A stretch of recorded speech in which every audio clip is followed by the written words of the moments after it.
شیعان علی ایک جماعت ہے جو بعد میں چل کر شیعہ کہتے ہیں نا، شیعہ کا مطلب حمایتی. حضرت علی رضی اللہ تعالیٰ عنہ کے حمایتیوں کی ایک جماعت تھی، شیعان علی ان کو کہا جاتا تھا، جو کوفہ میں رہتے تھے برسوں سے، حضرت علی کے زمانے سے تھے، کیونکہ حضرت علی نے بھی دارالخلافہ کوفہ کو بنایا تھا، اور حضرت علی کے بعد امام حسن بھی وہاں رہے کوفہ میں، اور اس کے بعد وہ ہجرت کر کے مدینے چلے گئے، تب پھر امام حسین بھی گئے تھے.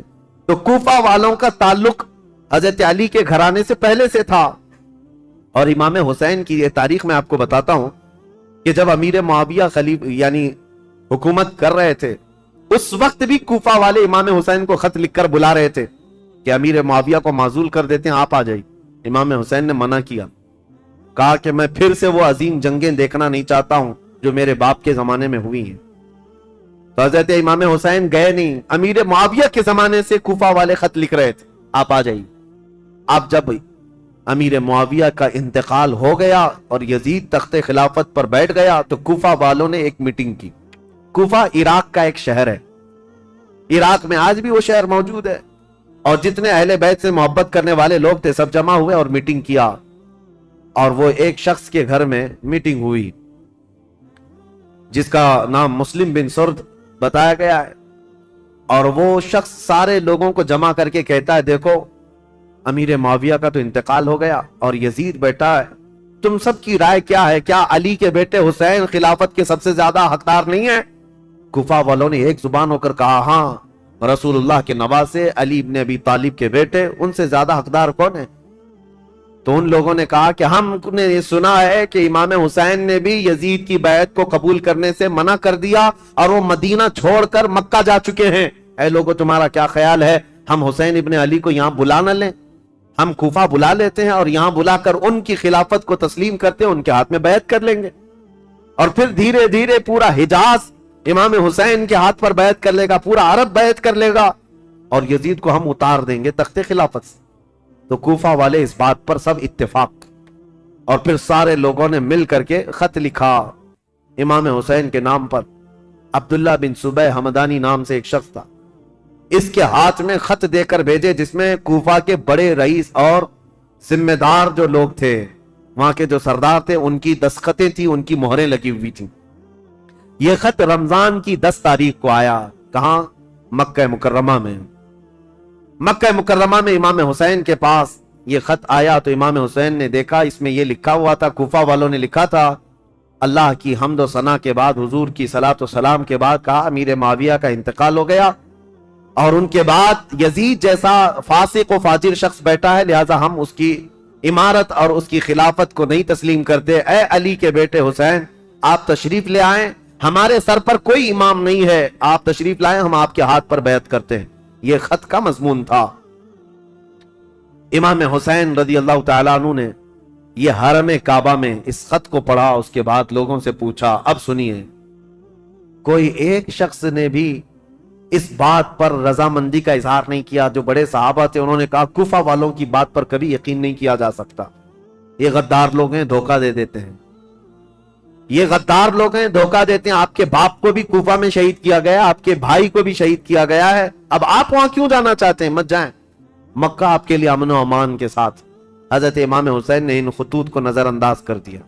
لیکن 2-3 دن کے بعد تقریباً 53 یا 55 لوگ کوفہ سے چل کر کے مکہ مکرمہ آئے، اور طواف کعبہ کے بعد سب امام حسین کے پاس نظر و نیاز لے کر کے آئے، اور اس کے بعد پھر خطوط لے کر آئے، کوفہ والوں کے حالات بتائے.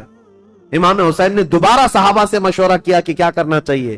تب پھر صحابہ نے وہی بات کی، کوفہ والے غدار قسم کے لوگ ہیں، طبیعت کے اندر ان کے استقامت نہیں، کسی ایک بات پر جمتے نہیں ہیں، آپ مت جائیں. دوسری مرتبہ بھی امام حسین صبر کر کے رہ گئے. رمضان کا مہینہ ختم ہونے کو آیا، تقریباً خطوط کا سلسلہ جاری رہا، اتنے کہ 10,000 کے قریب لوگوں نے امام حسین کو دعوت دی، اور اخیر میں یہ دعوت دی کہ اے حسین ابن علی، کل قیامت کے دن اگر اللہ تعالی ہم سے یہ سوال کر لے کہ فاسق و فاجر معاویہ کے بیٹے سے تم نے بیعت کیسے کی، اس کو امیر کیسے بنایا، تو ہم اللہ کی بارگاہ میں قیامت میں یہ جواب دیں گے کہ اے رب العالمین، ہم نے تو رسول اللہ کے نواسے کو بلایا تھا، مگر انہوں نے انکار کیا تو ہمارے پاس کوئی چارہ نہیں تھا، اس لیے ہم نے یزید کی بیعت کر لی۔ یہ تو ایموشنل بلیک میلنگ ہے۔ بہت سارے لوگ آج ہمیں یوں بولتے ہیں پروگرام کی تاریخ دے دیجئے نہیں تو پورا علاقہ دیوبندی ہو جائے، پروگرام کی تاریخ دے دیجئے نہیں تو یہاں ایسا ہو جائے۔ میرے عزیزو، تمہارے ذمے بھی تو کچھ ہے، تمہارے ذمے بھی تو کوئی چیزیں ہیں۔ امام حسین نے اس خط کو پڑھنے کے بعد پھر سارے لوگوں سے مشورہ کیا اور اس کے بعد کہا اب میرے لیے اتمام حجت کرنی ہوگی، یعنی مجھے تو جانا ہی ہوگا کیونکہ انہوں نے قیامت کا واسطہ دے دیا ہے۔ تو 1000 لوگوں نے مکہ مکرمہ میں آپ کو روکنے کی کوشش کی، آپ نہ رکے، حتیٰ کہ ذی الحجہ کا مہینہ ہے، حج کے لیے سارے قافلے مکہ آ رہے ہیں، مکہ مکرمہ آ رہے ہیں، اور امام حسین یہاں سے نکلنے پر تلے ہوئے ہیں۔ لیکن اس سے پہلے امام حسین رمضان سے لے کر ذی الحجہ تک یہ بحث مباحثہ ہوتا رہا، اور عام بات نہیں ہے، عام بحث و مباحثہ نہیں ہے۔ عبداللہ بن زبیر جو صحابی ہیں نا، امام حسین کی جماعت کے ساتھ لڑنے کو بھی آ گئے تھے۔ یہ محبت کی لڑائی ہے، دشمنی کی نہیں، کہ میں تمہیں مکہ سے باہر جانے نہیں دوں گا، اس کے لیے وہ تلوار نکال کر کھڑے ہو گئے تھے۔ یہ بھی لڑائی قریب تھی، مکہ مکرمہ سے نہ جانے دیں گے، کیونکہ عبداللہ بن زبیر جانتے تھے کہ کوفہ والے ان کا کیا کریں گے۔ تو پھر امام حسین رمضان کے بعد بھی رک گئے۔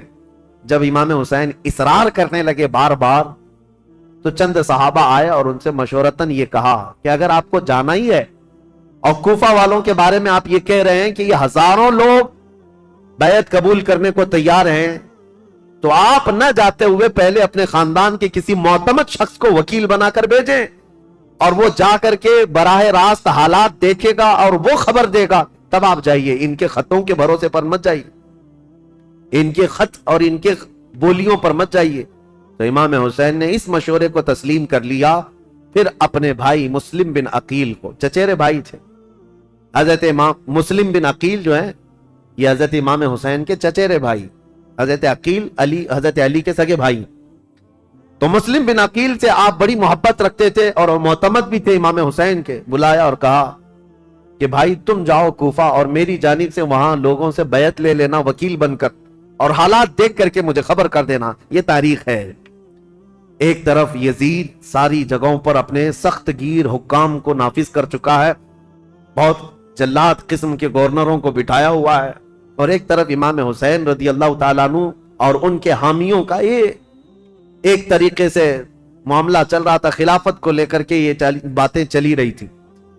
تو حضرت امام حسین نے جب اپنے بھائی امام مسلم کو بھیجا تو وہ نکلے کوفہ کے لیے، اور جب وہ کوفہ جا رہے تھے تو تاریخ میں موجود ہے امام مسلم بن عقیل کے 2 چھوٹے بچے محمد اور ابراہیم بھی ساتھ ہو گئے، کیونکہ وہ باپ کے بغیر رہتے نہیں تھے۔ امام مسلم بن عقیل اپنے 2 بچوں کے ساتھ کوفہ کے لیے روانہ ہوئے۔ جیسے ہی کوفہ میں آئے، کوفہ والے جوق در جوق امام مسلم کا استقبال کرتے ہیں، اور اتنی بڑی تعداد میں استقبال کیا کہ تقریباً ایک ہی رات میں 12,000 لوگ آپ کے ہاتھ پر بیعت کیے۔ 12,000 لوگ امام مسلم بن عقیل کے ہاتھ پر امام حسین کا وکیل سمجھ کر بیعت کیا، اور جدھر دیکھو ادھر اہل بیت کا نعرہ، محبت علی کا نعرہ، امام حسین کی امارت اور خلافت کا نعرہ، ماحول رنگا رنگ ہے کوفہ کا۔ امام مسلم بن عقیل سیدھے مختار بن عبید ایک شخص ہے، اس کے گھر جا کر قیام کرتے ہیں۔ مختار بن عبید وہاں سردار کی حیثیت رکھتا تھا، اور اس نے سارے لوگوں کو یہیں پر جمع کیا تھا، اور ساری باتیں یہیں سے چل رہی تھی۔ امام مسلم بن عقیل جیسے ہی گئے تو کوفہ کے اس وقت جو گورنر تھے وہ نعمان بن بشیر ایک صحابی رسول تھے، یزید کی طرف سے وہ گورنر تھے، نرم دل تھے اور نہایت ہی عجز و انکساری والے، تواضع والے انسان تھے۔ ان کو جب یہ بتایا گیا کہ امام مسلم بن عقیل کوفہ میں آئے ہیں اور لوگ جوق در جوق ان کے ہاتھ پر بیعت کر رہے ہیں، امام حسین کی بیعت لے رہے ہیں، تو انہوں نے دوسرے دن خطبہ دیا تھا اور کہا تھا کہ اے کوفہ والو، مجھے ڈر ہے یزید کو یہ خبر پہنچے گی تو وہ تم سب سے سختی کرے گا، اور پھر کوفہ والوں کی جان و مال خطرے میں ہوں گے۔ تو وہاں پر ایک شخص بیٹھا ہوا تھا جو یزید کا چمچا تھا، اس نے نعمان بن بشیر سے کہا آپ تو بڑے کمزور آدمی ہیں، مسلم بن عقیل کو بلا کر مار ڈالو، ختم کر دو۔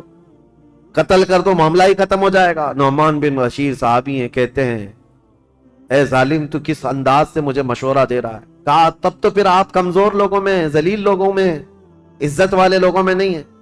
انہوں نے نعمان بن بشیر نے ایک تاریخی جملہ کہا تھا، مجھے ایسی ذلت گوارا ہے جس میں رب کی عزت ہے، رب کی رضا ہے، اور مجھے ایسی عزت گوارا نہیں جس میں رب کی ناراضی ہو اور کسی کا خون میرے ہاتھ سے رنگا ہو۔ عزیزان، میرا ہاتھ کسی کے خون سے رنگا ہوا ہو۔ حضرت نعمان بن بشیر اتر گئے اور یزیدی جو وہاں موجود تھے حامی، انہوں نے خط لکھ کر کے یزید کو پہنچا دیا کہ دیکھو یہاں پر تو مسلم بن عقیل آئے ہیں اور حسین نے خلافت کا دعویٰ کر ہی دیا ہے، جس کا تمہیں خطرہ تھا وہ خطرہ آ گیا، اور کوفہ والے جوک در جوک بیعت کر رہے ہیں۔ یزید کو کب یہ بات ہضم ہوتی؟ وہ تو کب سے تیاری کر رہا تھا، بلکہ اس کے باپ حضرت امیر معاویہ بھی اس کے تخت خلافت پر بیٹھنے کے لیے تیاریاں کیے ہوئے تھے، کئی لوگوں سے بات چیت کیے ہوئے تھے، حالات سازگار نہیں ہوئے تب تو ان کا انتقال ہو ہی گیا۔ یزید زور سے طاقت سے کئی لوگوں کو اپنا ہم نوا بنا رہا تھا، اور جب اسے پتا چلی گیا جس بات کا مجھے خطرہ تھا وہ خطرہ تو آ ہی گیا کہ خلافت کا دعوے دار علی کا بیٹا ہو سکتا ہے، اسے خطرہ تھا، اور حضرت امام حسین کی خلافت کا کوفہ والوں نے پہلے ہی اعلان کر دی۔ ابھی امام حسین نے اعلان نہیں کیا، کوفہ والوں نے یہ اعلان کر دیا اور اپنے ہاتھ سے سب لوگوں نے بیعت کرنا شروع کر دیا تھا۔ ایک بات یاد رکھو میرے عزیزو، اپنے اندر اللہ کے نبی صلی اللہ علیہ وسلم کی محبت ایسی بساؤ کہ ظالم جو خواب دیکھتا رہتا ہے نا ڈر کے مارے، وہ خواب کبھی نہ کبھی سچا ہو ہی جاتا ہے۔ ہاں، مجھے یہ بات یاد آتی، یزید جیسے ڈرتا تھا، ہر دن ڈر کے سوتا تھا کہ کہیں سے کوئی خلافت کا دعوے دار اٹھے گا تو میری کرسی ہلا دے گا، اور اس کو پتا چلا جیسے ہی حضرت امام حسین اٹھ گئے تو اس دن وہ اپنا ماتھا مارنے لگا اور لوگوں سے کہا کہ دیکھو جس کا ڈر تھا وہی ہو گیا۔ ایسی ہی آج کے یزیدیوں کو بھی یہ خبر ستاتی رہتی ہے ہمارے ملک کے، اور پاکھنڈی بولتے بھی رہتے ہیں 2029 میں ہندوستان کا پردھان منتری مسلمان بن جائے گا۔ یہ ہماری بات نہیں ہے، یہ ڈر کے مارے دیکھے ہوئے خواب ہیں، یہ ڈراؤنے خواب ہیں جو پریشان کرتے ہیں، اور انشاءاللہ العزیز کوئی حسین کا غلام بیدار ہوگا اور پورے ہند کو ایک میدان میں لا کر کھڑا بھی کرے گا انشاءاللہ۔ ہاں، اس قوم کو زندہ ہو لینے دو، پھر ہر قوم کہے گی حسین ہمارے ہیں انشاءاللہ۔ حضرت امام حسین کی طرف سے امام مسلم بن عقیل نے بیعت لینی شروع کی تو یہاں کوفہ پورا کا پورا ان کے دامن میں آ گیا۔ روزانہ ایک ایک گھر پر دعوت ہے امام مسلم بن عقیل کو، ارے وہ چلنے تک نہیں دیتے، ان کے شہزادوں کو سواریاں بنا لیتے، ان کے شہزادوں کو اپنی سواریوں پر بٹھا لیتے، اپنے کندھوں کو سواری بنا دیتے، اس طرح کی محبت پیش کرتے رہے۔ اور پھر امام مسلم بن عقیل نے امام حسین کو خط لکھا کہ حالات بہت اچھے ہیں، کوفہ والے پورے ایک آواز ہو کر آپ کی خلافت کا اعلان کر رہے ہیں، آپ کو جلدی تشریف لانا چاہیے اور آپ کی خلافت کا اعلان ہونا چاہیے۔ امام مسلم بن عقیل نے خط لکھ کر بھیجا، جس کام کے لیے آپ کو بھیجا گیا تھا وہ کام تو آپ نے کیا، عینی گواہ بھی تھے، آنکھوں سے دیکھا ہوا حال بیان کر دیا۔ اب امام حسین کے پاس جب یہ خط آیا تو اب مجھے بتاؤ، مکہ والے جو صحابہ امام حسین کو روک رہے تھے مت جاؤ مت جاؤ، امام حسین نے کہا تمہارے مشورے پر میں اپنے بھائی کو بھیجا، میرے بھائی نے بھی وہی خبر دی جو کوفہ والے اپنے خطوں میں لکھ کر کے بھیج رہے تھے، میرے بھائی پر تو مجھے اعتماد ہے، انہوں نے جو دیکھا وہ سچ بتایا۔ یہ خط تو آیا لیکن یزید کے ہاں سے جو معاملات سنگ دل کے بدلے اس طرح کہ اس نے مروان بن حکم کو بلایا اور پوچھا کہ یہ اس فتنے کو کیسے ختم کریں، یہ بغاوت کو کیسے سرو کریں۔ تو اس نے مشورہ دیا کہ نعمان بن بشیر یہ کمزور دل آدمی ہے، نرم دل آدمی ہے، اس کو اتار دو، حالانکہ صحابی رسول تھے، کہا اس کو اتار دو۔ اور عبید اللہ ابن زیاد یہ ایک نہایتی ظالم قسم کا جلاد آدمی تھا، اس کی ماں کے متعلق ہی مشہور تھا کہ زنا کرتی یا کرواتی رہی جس سے پیدا ہوا، اور اس کی ظلم کی داستانیں لوگوں میں مشہور تھیں۔ یہ بصرہ کا گورنر تھا۔ یزید نے فوراً لیٹر لکھ کر بھیجا کہ یہاں سے عبید اللہ بن زیاد سیدھے کوفہ جائے اور وہاں کے حالات کو اپنے ہاتھ میں کنٹرول کرے۔ عبید اللہ بن زیاد جیسی یزید کا خط آیا وہ کوفہ نکلا، کوفہ جب گیا تو بھیس بدل کر کے آیا، چہرے پر نقاب ڈال کر کے مدینے کی طرف، مکہ کی طرف سے جو راستہ آتا ہے اس راستے سے کوفہ میں آیا، کیونکہ کوفہ والے روز اس انتظار میں تھے کہ حیدر کرار کے شہزادے امام حسین تشریف لانے والے، رسول اللہ کے بیٹے کوفہ میں آنے والے، روز انتظار میں تھے کیونکہ امام مسلم نے خط لکھ کر کے بھیج دیا ہے، اب وہ آنے والے۔ تو ابن زیاد یہی دھوکہ دیتے ہوئے اسی راستے سے آیا کہ کوفہ والے یہ سمجھیں کہ حسین ابن علی آئے، اور کوفہ والے وہی سمجھے، خوب نعرے لگائے، مرحبا بک یا ابن رسول اللہ، اے رسول اللہ کے شہزادے، مرحبا مرحبا، آپ آ گئے ہمارے کوفہ میں۔ یہ ظالم کچھ بھی نہیں جواب دیتا تھا، پردہ ڈالے ہوئے جلوس میں چلتا رہا اونٹنی پر بیٹھ کر، اور جب دارالخلافہ پہنچا یا گورنر ہاؤس پہنچا تو وہاں پہنچتے ہی گورنر ہاؤس میں اندر گیا، دروازہ بند کیا، چھت پر کھڑے ہو کر پھر خطبہ دیا اور کہا ہے لوگوں، یہ علی بن ابی طالب کا بیٹا حسین نہیں، میں عبید اللہ بن زیاد یزید کی طرف سے نیا گورنر بن کر آیا ہوں، نعمان بن بشیر کو معزول کیا جاتا ہے، آج سے کوفہ کے سارے معاملات میرے ہاتھ میں ہوں گے۔ کوفہ والے جو استقبال کرنے کے لیے آئے تھے ان کو سخت ترین خطبہ دیا، کہا ہے لوگوں سنو، جو سختی کرے گا اس کے ساتھ ہم سختی کریں گے، اور جو یزید کی بیعت کو انکار کرے گا ہم اس کو قتل کریں گے، باغیوں میں اس کا شمار ہوگا، اور جو کسی باغی کی حمایت کرے گا ہم اس کے ساتھ بھی سختی کا معاملہ کریں گے۔ اس کا پہلے ہی دن یہ جو خطبہ سنا لوگوں نے بہت ہی بیزاری کا اظہار کیا، برہمی کا اظہار کیا، لوگ چلے گئے۔ اب امام مسلم بن عقیل کے حالات اب بدلنے کو آ گئے، کوفہ والے بس گیدڑ بھپکی سے ڈر گئے، عبید اللہ بن زیاد کے ایک خطبے سے ڈر گئے، اور اس کے بعد دوسرے دن عبید اللہ بن زیاد نے کیا کیا، کوفہ کے جتنے قبیلے تھے، خاندان تھے، ان خاندانوں کے جو بڑے لوگ تھے، خاندان کا جو بھی رئیس ہوتا، ان سب کو اپنے گورنر ہاؤس میں بلایا، اور بلا کر کے اتنا سخت ڈرایا اور کہا تم میں سے کوئی بھی اگر مسلم بن عقیل کو اپنے گھر میں پناہ دیا یا دیتا ہوا نظر آیا تو میں تمہاری پھانسی کا پھندا یہیں پر لٹکاؤں گا، اور اس کے بعد تمہارے لیے وہ عبرتناک سزا ہوگی، اس لیے کہ یزید امیر المومنین کی طرف سے مجھے یہ آرڈر ہے۔ ایسے سخت احکامات دیا، اور اس کے بعد کوفہ والوں کو ڈرایا یہ کہہ کر کے کہ یزید کی طرف سے 30,000 کی فوج آ رہی ہے جو کوفہ کی اینٹ سے اینٹ بجا دے گی۔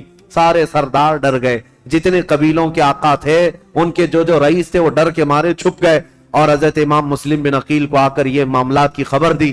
امام مسلم بن عقیل جس گھر میں تھے، عبید اللہ مختار بن عبید جس کے گھر میں تھے، وہاں سے آپ ہجرت کر گئے، وہاں سے نکل گئے کہ یہاں رہنا اچھا نہیں، تو وہاں سے نکل کر کے ایک بہت ہی عمر دراز صحابی تھے کوفہ میں، ہانی بن عروہ، ان کے گھر گئے۔ یہ محب اہل بیت تھے، خاندان نبوت کے چاہنے والے تھے۔ امام مسلم بن عقیل ان کے گھر جاتے ہیں، ہانی بن عروہ نے ان کا استقبال کیا اور اپنے گھر کے ایک کمرے کے اندر ان کو چھپا دیا، رازداری کے ساتھ امام مسلم بن عقیل اور ان کے شہزادوں کو اپنے گھر میں رکھا، اور جتنے اہل بیت سے لوگ محبت کرتے تھے صرف ان کو معلوم تھا کہ امام مسلم بن عقیل ہانی بن عروہ کے گھر میں ہے، اور اس کے باوجود امام مسلم بن عقیل ہانی بن عروہ کے گھر میں رہ کر بھی کوفہ والوں کو بلاتے رہے، جو اب تک 60,000 کی تعداد میں پہنچے تھے بیعت کرنے والے۔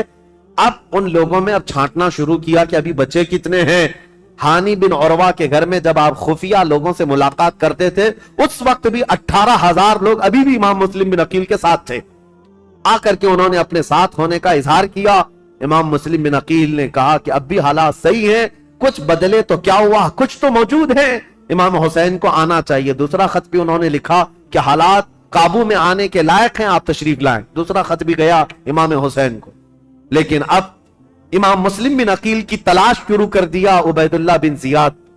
یہ ہر جگہ لوگوں سے پوچھنے لگ گیا کہ مسلم بن عقیل جو آئے ہیں حسین کی طرف سے وکیل بن کر، وہ کس کے گھر میں چھپے ہوئے، کوئی بتانے کو تیار نہیں تھا۔ اب عبید اللہ بن زیاد نے ایک غلام کو پیسہ دے کر کے بھیجا، 3,000 درہم یا دینار، کہا کہ تو جا کر کے کسی نہ کسی طرح سے تلاش کر کے معلوم کر کے مسلم بن عقیل کہاں چھپے ہیں۔ اب وہ روزانہ گھومتا تھا اور جو اہل بیت سے محبت کرنے والے ہیں وہ جانتا تھا، تو ایک مسلم بن اوسجہ اسدی رضی اللہ تعالیٰ عنہ محب اہل بیت سے مسجد میں عبادت میں رہتے، ان کے پاس گیا یہ غلام جس کا نام معقل تھا۔ یہ گیا اور کہا جا کر کے مجھے مسلم بن عقیل سے ملنا ہے۔ تو مسلم بن اوسجہ اسدی یہ کہتے ہیں تو مجھ سے ہی کیوں پوچھ رہا ہے، مسجد میں اور بھی بہت سارے لوگ ہیں۔ تو یہ غلام کہتا ہے آپ تو جانتے ہیں حالات خراب ہے، میں اہل بیت کا کٹر حامی ہوں، محب ہوں، میں کچھ نظر اور نیاز لے کر کے آیا ہوں امام مسلم بن عقیل کو دینے کے لیے، وہ ہمارے شہر کوفہ میں غریب ہیں، لوگوں نے ان کو پریشان کر رکھا ہے۔ تو حضرت مسلم بن اوسجہ اسدی سمجھ گئے کہ یہ محب اہل بیت ہے، اس کو پکڑ کر ہانی بن عروہ کے گھر لے گئے، آؤ میں تجھے ملاتا ہوں۔ حضرت ہانی بن عروہ کے گھر یہ معقل غلام گیا تو دیکھا حضرت مسلم بن عقیل اور ان کے دونوں شہزادے گھر کے اندر ایک کمرے کے اندر موجود ہیں، اور جتنے اہل بیت سے محبت کرنے والے راستار لوگ تھے وہ آتے تھے، ملتے تھے، جاتے تھے، انہی میں یہ معقل غلام بھی گیا، جا کر 3000 درہم نظر میں رکھا اور اس کے بعد رو دھو کر کے ان کے سامنے محبت کا اظہار کیا اور کہا میں محب اہل بیت ہوں، مجھے آنے کی اجازت ہو۔ تو اس کو آنے کی روزانہ اجازت ملی، دن بھر ان کے حجرے میں بیٹھا رہتا، کتنے لوگ کوفہ سے ان سے ملنے آ رہے ہیں، کون کون کیا کیا باتیں کر رہا ہے سب سنتا، اور رات میں جا کر عبید اللہ بن زیاد کو ساری رپورٹ دیتا، ساری جاسوسی کرتا تھا۔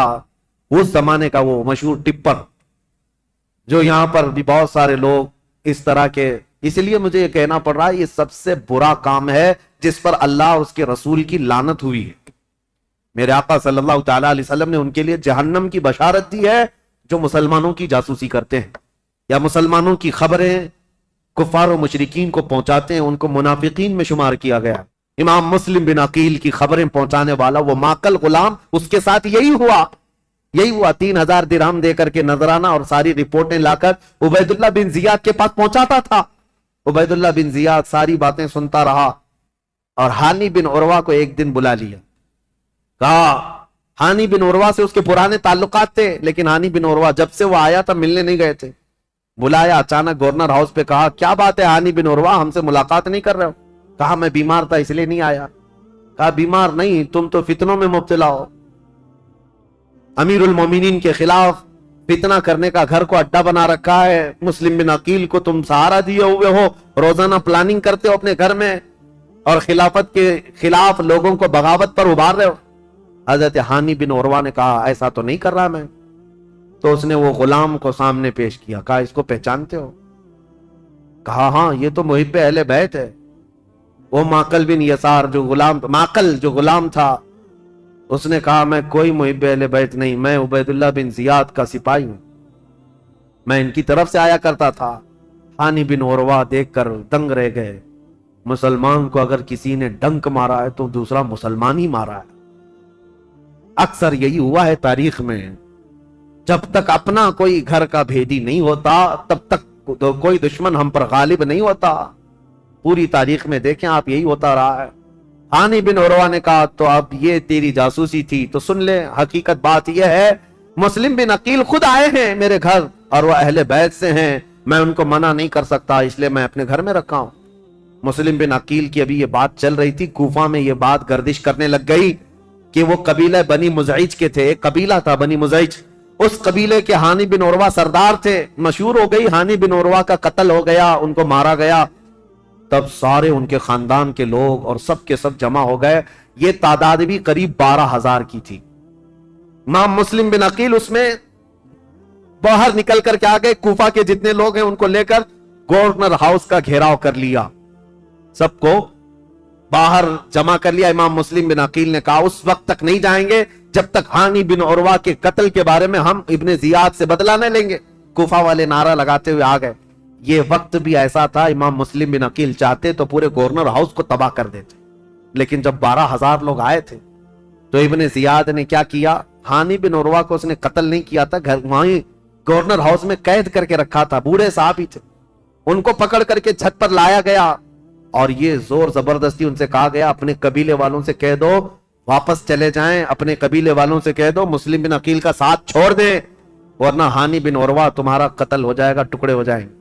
ہانی بن عروہ چھت پر آئے اور اعلان کیا ہے لوگوں میں زندہ ہوں، مجھے نہیں مارا گیا ہے، لیکن بات یہ ہے فتنہ و فساد ہو رہا ہے، تم لوگ سب منتشر ہو جاؤ۔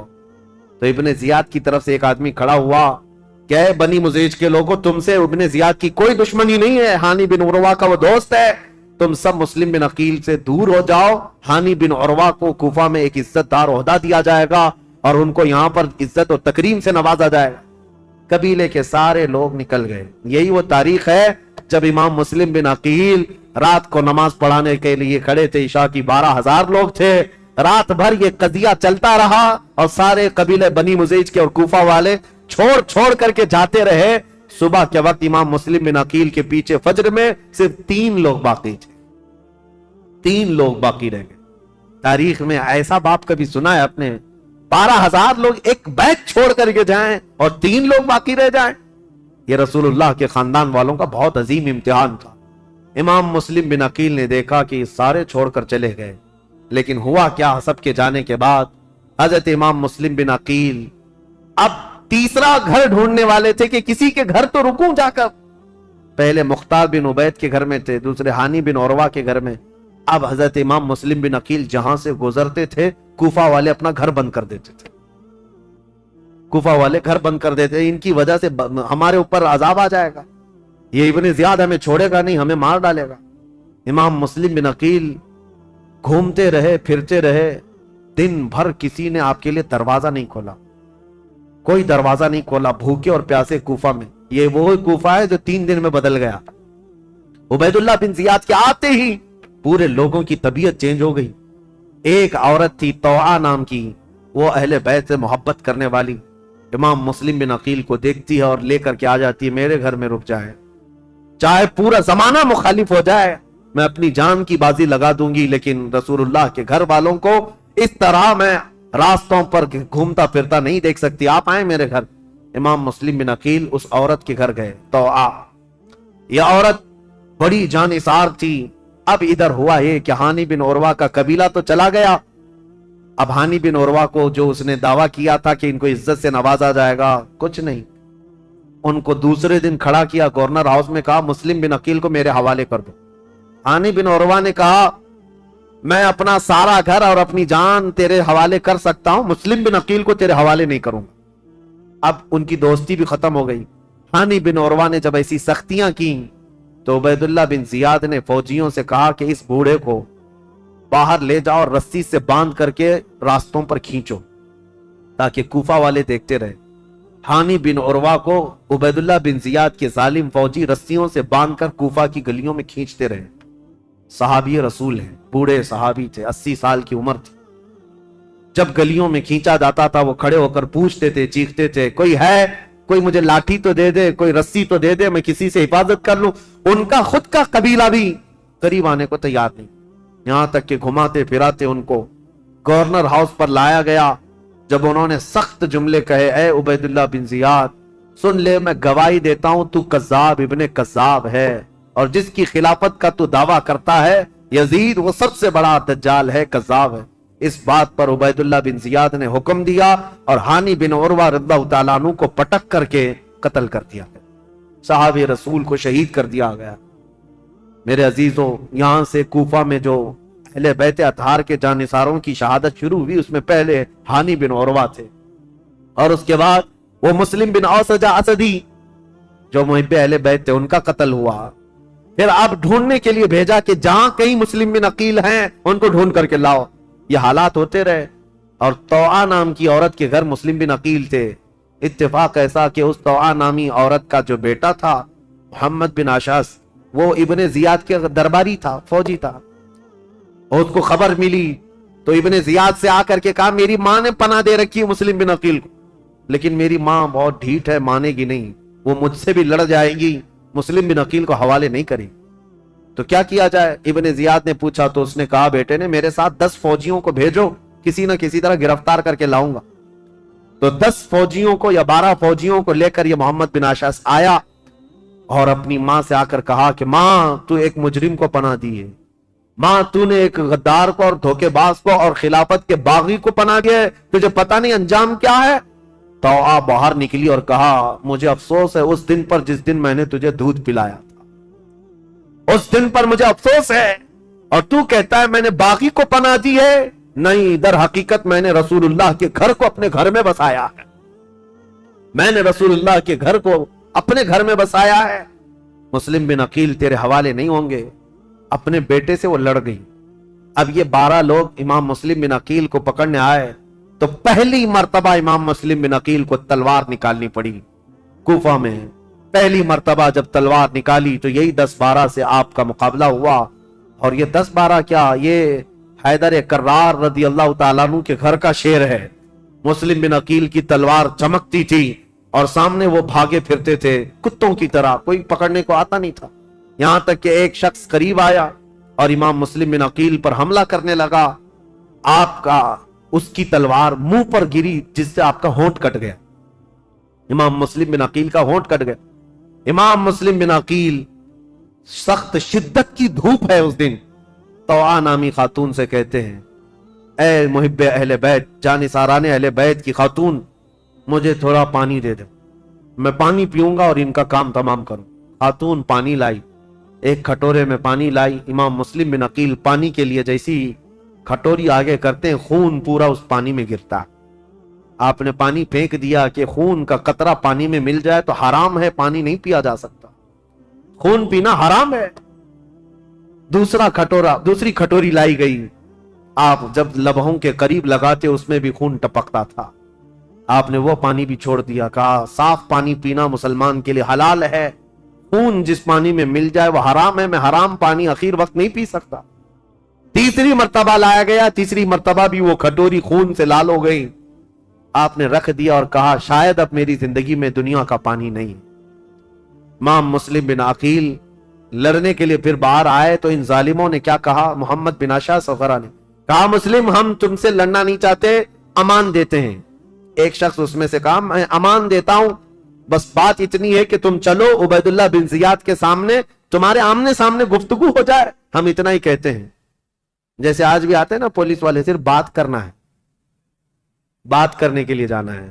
امام مسلم بن عقیل سے کہا صرف بات کرنے کے لیے چلو، اور اس وقت عربوں میں امان دینے کا مطلب یہ ہوتا ہے کہ پھر جنگ نہیں ہوتی، اور اس کے لیے جس نے امان دیا وہ تلوار اٹھا لیتا، عرب میں یہ دستور تھا۔ تو امام مسلم بن عقیل نے اپنی تلوار چھوڑ دی، کہا چلو ٹھیک ہے تم نے امان دے دی، میں چلتا ہوں ابن زیاد کے پاس گفتگو کروں گا۔ جب جانے لگے اور اس وقت جیسے ہی ان کی بگی میں بٹھایا گیا، گھوڑے پر بٹھایا گیا، تو ظالموں نے پیچھے سے ان کے ہاتھ باندھنا شروع کر دیا۔ امام مسلم بن عقیل کے ہاتھ باندھے۔ آپ نے پوچھا جب تم نے امان دے دیا اور صرف بات ہی کرنا ہے تو پھر یہ ہاتھ باندھنا کیوں شروع کیا، یہ پہلی غداری ہے تمہاری۔ کہا نہیں ابن زیاد کے پاس چلو۔ جب وہاں پہنچے تو آپ کو اس انداز سے نہیں لے جایا گیا جیسے بلایا گیا تھا، کھینچ کر کے بے عزتی کے ساتھ لایا گیا، عبید اللہ بن زیاد کے سامنے لایا گیا۔ اب یہ جو مکالمہ ہوا ہے، جو گفتگو ہوئی ہے، ابن زیاد نے اب گفتگو شروع کی اور کہا اے مسلم بن عقیل کیا تم یہ فتنہ پروری کر رہے ہو؟ یہاں کے لوگ امن و امان میں تھے، یہاں کے لوگ حسب عادت بہت اچھے مزاج کے تھے، اور تم نے آ کر فتنہ ڈال دیا اور حقیقی خلیفہ کے خلاف بغاوت کیا۔ امام مسلم بن عقیل نے کہا نہ ہم فتنہ کرنے کے لیے آئے اور نہ یہاں کے لوگ امن و امان میں تھے، ہم کو یہ خبر دی گئی کہ یہاں تیرے باپ کی حکومت ظلم کے ساتھ قائم کی گئی ہے اور ان کے ساتھ کوفہ والوں کے ساتھ ظلم ہوتا تھا، ہم ان کو زمانے رسول کی خلافت یا زمانے رسول کی حالت پر لانے کے لیے اپنا شہر چھوڑ کر آئے ہیں۔ تو ابن زیاد نے کہا اے مسلم بن عقیل تم کو اتنی فکر ہو گئی، تم تو مدینے میں شراب پینے والے لوگ۔ مسلم بن عقیل نے مسکرا کر کہا پورا زمانہ گواہ ہے رسول اللہ کا گھرانہ شراب تو دور کی بات، میری کھٹوری میں خون کا قطرہ گرا تھا، میں نے وہ پھینک دیا ہے، شراب کی بات کرتا ہے؟ شراب تو تجھ جیسا آدمی پیتا اور تیرا امیر پیتا ہے یزید، جو مسلمانوں کی خون پر اپنی کرسی بچھایا ہوا ہے۔ یہ باتیں سخت ہو گئی امام مسلم بن عقیل کی اور ابن زیاد کی۔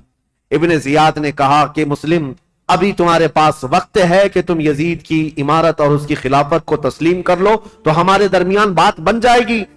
ابن زیاد نے جیسے ہی کہا، مسلم بن عقیل نے کہا تو ہم سے اس بات کا وعدہ لینا چاہ رہا ہے جو قیامت تک ہونے والا نہیں ہے، جو قیامت تک ہونے والا نہیں ہے، اور ہماری زندگیاں کیا ہماری نسلیں ختم ہو جائیں گی، لیکن جس بات پر تو عہد لینا چاہتا ہے وہ ممکن نہیں ہے۔